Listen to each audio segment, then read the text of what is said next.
Morning, everybody. Partly sunny. It's Troy from the Do-It-Yourself World and the Off-Grid Project. Got Michelle over here playing in her sandbox. First time this year. Hi, Michelle. She's seriously making some food over there, doing some bacon. And Melanie over here has got a fire going that she started with a magnesium fire starter, and that you can see on my tactical channel, that how she started the fire. We were watching Naked Afraid and she got inspired and did it herself. So this is really primitive cooking. And we got some potatoes in there. We got chicken, you said you have in the kitchen? Chicken. All going to be cooked out here on a primitive started fire.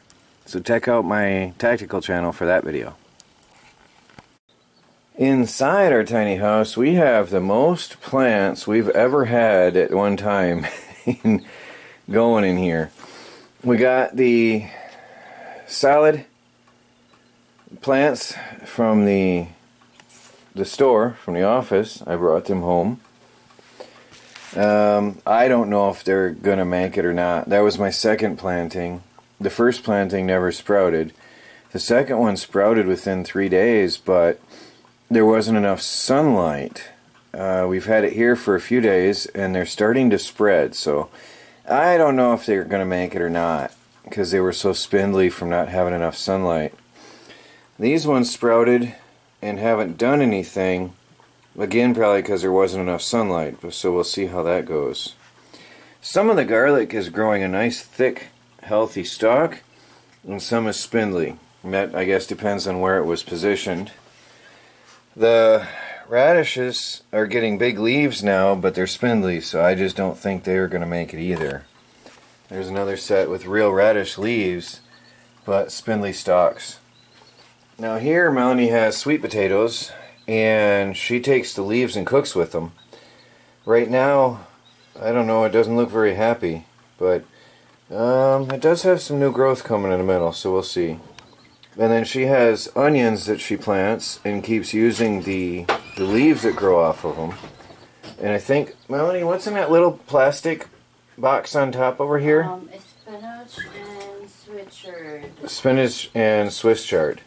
Again, not enough sunlight yet this time of year, so it's very, very hard to do anything yet this time of year. There's just not enough continuous sunlight, and that's a problem.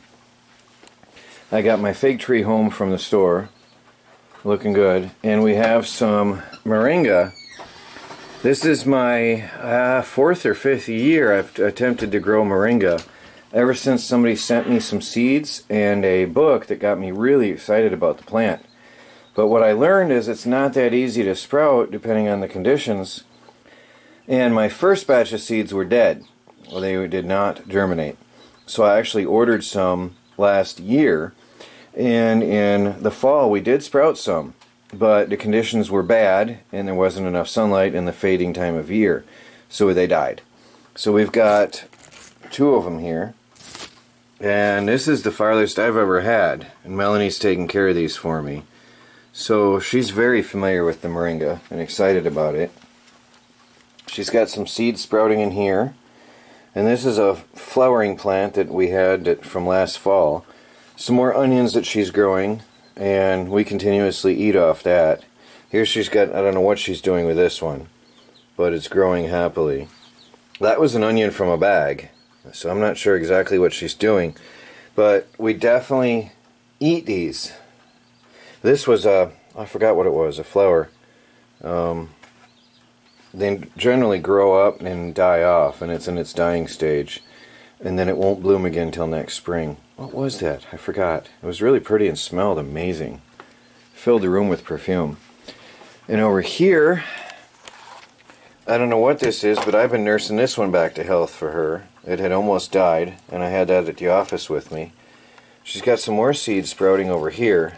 I have no idea what. And then here's our baby apple tree, which she actually, oh, there's a spider on it. She actually was eating an apple and threw the seed in a a piece of paper towel and it sprouted. And there's our little baby apple, which inspired me. And I've got some rooting hormone. I'll go check that out in a minute. I got this off Amazon, and I'll put the link on the video description in the comments below. But this was I spent a considerable amount of time looking for the best reviews and price and the ingredients. So this was, after much research, I think the best deal, and had pretty good ratings and reviews. So we're going to be doing this. I'm going to go out and cut some apple branches off the apple tree and see if we can root them and get some more apples this year from that as well. And we're going to plant some more seeds too. And then I'm going to do the same thing with grapes. I'm going to go, when I find somebody that has some grapes. Right now we're not allowed to travel. Otherwise I'd go down to Mom and Dad's. There's a lot of wild grapes out there. But, I also have, my sister has nice grapes, but I'm not allowed to travel right now, so we'll have to wait. I hope we'll be able to get them now before it's too late. But I want to get a bunch of grapes going out here this year instead of buying them, and get some that are actually growing in this climate and root them. So there's our in-house garden for now. It's quite a spread. And we actually also have some aloe and a little pine type tree that we got. The thing has doubled in size since we got it in the fall. I think we paid $1 for that or something. It was on clearance. And something that's not doing well. I don't know if it's going to survive, if it's even alive anymore. Yeah, there's a leaf left. It's a wintergreen I had got on clearance, and I'm hoping to be able to keep it alive and get it to spread, but it really doesn't like being indoors at all. But I can't put it outside because of the cold weather. Having been an indoor plant, I can't put it out, it'll kill it. But anyway, there's our indoor garden so far, and we plan on doing a lot more, a whole lot more in the coming days. And of course that'll all be on video. Over here it's not pretty because we've got it crammed in because of the cats, but there's our little chickies, and you can hear their happy noises. They're very happy, and it was hard for us. We were heating ourselves out. See, I've got it 73 degrees in the corner over here, and the clock is definitely not right on that. It's funny I never said it. They were getting cold. Well, first we had it 84 degrees over here using the wood stove, and it was just too hot for us. So when we damped down the wood stove some more to make us comfortable, they were cold. So we put a string of Christmas lights and strung it around inside, and now they're happy. That's all they needed. Just a incandescent light. LEDs won't do it, but any incandescent light puts out some heat. Not enough to melt plastic, so it's fine and safe. That's the beauty of a Christmas light. It's not hot enough to melt anything. You can hold that forever. But it's warm enough to make your chickens happy, your little chicks. It gives them enough warmth that you can hear their happy peeping noises. And that's all they need. And because it's Christmas lights, it gives them more of a reddish color in there, which reduces pecking. A white light will cause them to pick at each other and hurt each other. And for some reason the red light pacifies them and stops the pecking, is what I was told. It smells good out here. Oh, look at that. The potato is cooked already. Yeah? They're cooked through good? Yeah. Look at that. Rustic cooking. That's one way to save money and energy and costs. It looks good too. Wow. He's happy. Well, I'm going to get some of this excess lumber out of here. One, so we have more room to work with.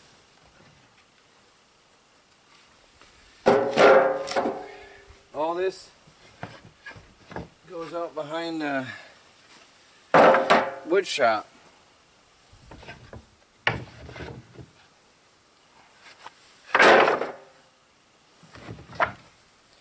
Now, this is a separate trip. These are from cable reels that I took apart, and we're going to reassemble later. But these are the rounds from cable reels, so I'm going to haul this over because I want to keep them separate.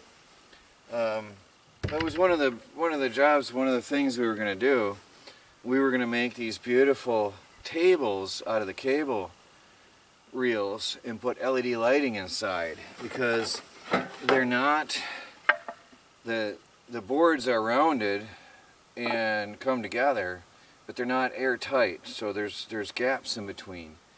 And if we do wood burning on the tabletops, or painting, or different patterns and designs, and then seal it all for protection, to protect the wood, you can sand it if you want, or you can leave the discoloration on to make the rustic look, or whatever. There's so many things you can do.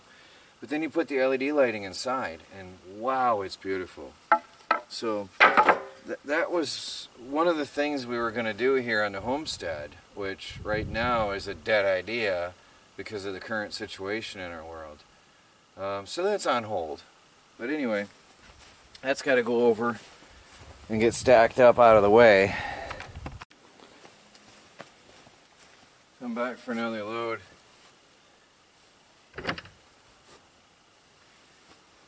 Now I've got a lot of stuff up in here.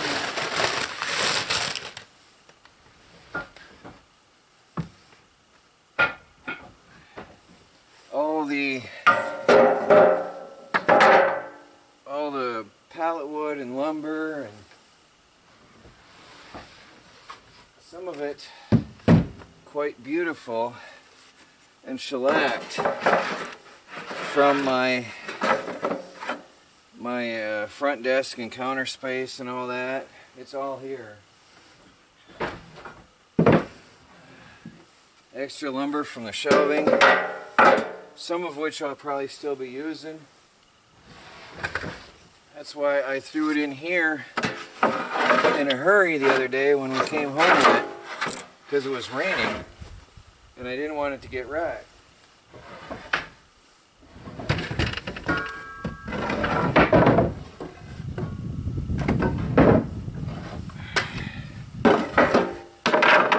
All this gotta go.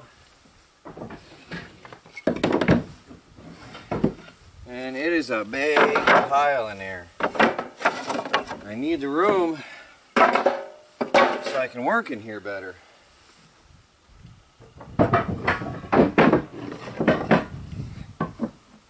Now you'll notice I'm not stepping in there. I'm trying to avoid putting my feet in so I don't get as much grass tracked in from my shoes.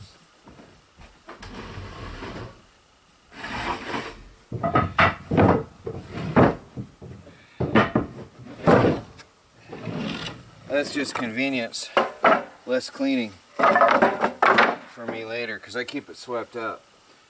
So I'm going to take this load over. I'm also keeping the door closed to keep the warmth in. Today it wasn't really warm, but it was enough that it's decent in there, and I may or may not need the heat tonight. We'll have to see how it goes later. Well, I'm still hauling.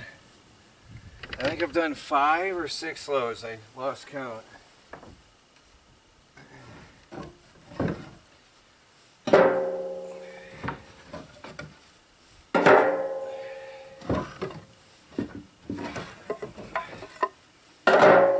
I'm packing neatly so it all fits.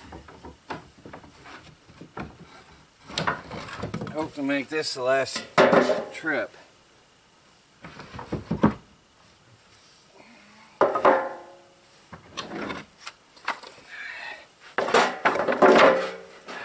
These are heavy loads though.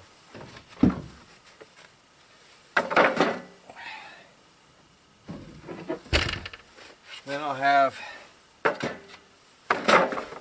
most of the lumber out. There's still the plywood pieces and some of the smaller bits and a couple of long tall ones. That's the last for this. Now I've got nothing but food here in the middle which I'm going to put along the outside walls where the cement blocks are and keep the weight off the center till I can get under here and work that ground. I don't want any weight in the center of this shed under there. Well, that's it for tonight, everybody. I got 6 or 7 loads of lumber hauled out of here. I got a lot of the weight out of here and a lot of the stuff out of my way so I can work better out here reorganizing the food so I get a good overview of what we've got. So another day is done. It's after 7, I'm sure, based on when I last looked at the clock, which was a long time ago. Well, that's it, guys. It's Troy from the Do-It-Yourself World and the Off-Grid Project. Please like, subscribe, and share, and follow our daily videos as we strive to become fully self-sufficient. Having our own business and our own homestead. Definitely self-sufficient. And off the grid on a budget.